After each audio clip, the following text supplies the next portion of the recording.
রাজ্য জুড়ে চলছে প্রশাসনের বুলডোজার। ব্রহ্মপুত্র উপত্যকার পর এবার বরাকে উচ্ছেদের প্রস্তুতি। শীঘ্রই প্রশাসনের বুলডোজার চলবে হাইলাকান্দির জেলায় দামছড়ায়।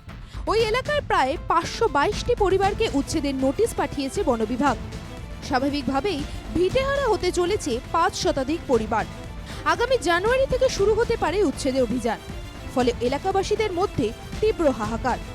উচ্ছেদ অভিযান বন্ধের জন্য দাবি জানিয়ে রাজ্য সরকারের দৃষ্টি আকর্ষণ করেছেন বিভিন্ন দল সংগঠন।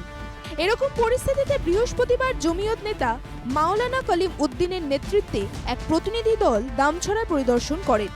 আইনসম্মত ও শান্তিপূর্ণভাবে পরিস্থিতি মোকাবেলা করার জন্য এলাকাবাসীকে পরামর্শ দেন জমিয়ত নেতা। অনুরোধ করব যে আমরা জমিয়ত উলামার পক্ষ থেকে ওনাদেরকে বলছি যাতে কোনো ধরনের আইন শৃঙ্খলা বিঘ্নিত না হয়, আইন শৃঙ্খলা অবনতি না হয়, শান্তি সম্প্রীতি যাতে সবাই বর্তায় রাখেন, সেই জন্য ওনাদেরকে আমরা অনুরোধ করেছি।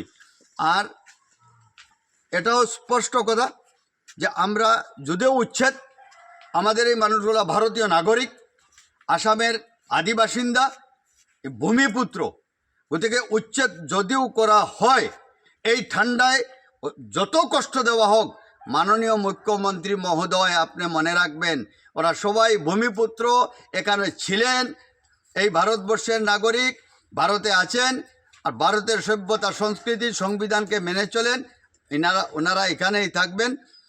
তিনি আরও বলেন, দামছড়ার এলাকার মানুষ প্রায় 60 বছরেরও বেশি সময় ধরে বসবাস করছেন। তারা কেউই বিদেশি নাগরিক নন। তাই 522টি পরিবারকে পুনর্বাসনের দাবি জানান মাওলানা কলিম উদ্দিন।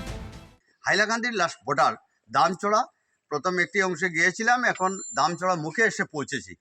এখানে যারা লোকজন রয়েছেন তারা প্রায় 60 বৎসর থেকেও 60 ইয়ার্স থেকেও বেশি হয়েছে এখানে বসবাস করে আসছেন।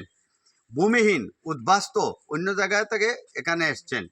এরা কোনো সন্দেহযুক্ত নাগরিক নয়, এরা এই দেশের খিলঞ্জিয়া ভূমিপুত্র, এরা অরিজিনাল ইনহ্যাবিটেন্ট।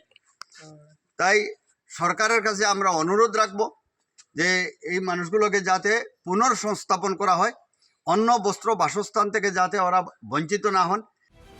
এদিনের প্রতিনিধি দলে ছিলেন জেলা জমিয়ত সাধারণ সম্পাদক মাওলানা আলী আহমেদ, রাজ্য দ্বীনী তালিম বোর্ডের সম্পাদক হাফিজ হুসেন আহমেদ, জেলা দ্বীনী তালিম বোর্ডের সাধারণ সম্পাদক মাওলানা জামাল উদ্দিন প্রমুখ।